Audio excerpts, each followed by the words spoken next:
All right, so it's the end of Toronto Audio Fest, and I have me a legendary headphone. This is the HP 1000 Grado, and this is one of the very first Grado that was ever made. It was made by Joe Grado back in 1990, so this makes it around 35 years old. It's older than me by quite a few years. But you can see that this is a mint condition one. You see the red lettering on there?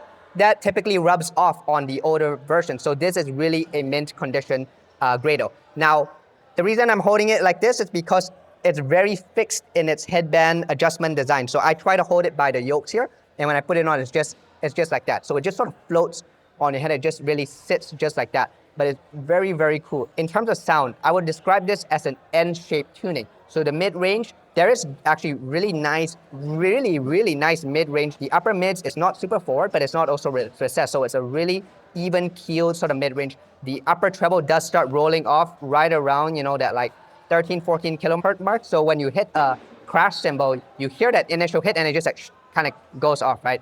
Same with the kick drum, you hear that kick note and it has that body, and then but when you're listening for that sub bass rumble and decay, it really just goes down the other way. So it's a nice sort of N-shaped tuning to it. But man, it does sound actually really good, especially considering the age of this headphone. I'm putting on modern music to it, comparing to some of the modern headphones that I've tried, and I really think it holds up despite how old it is. I was listening to just some rock on it.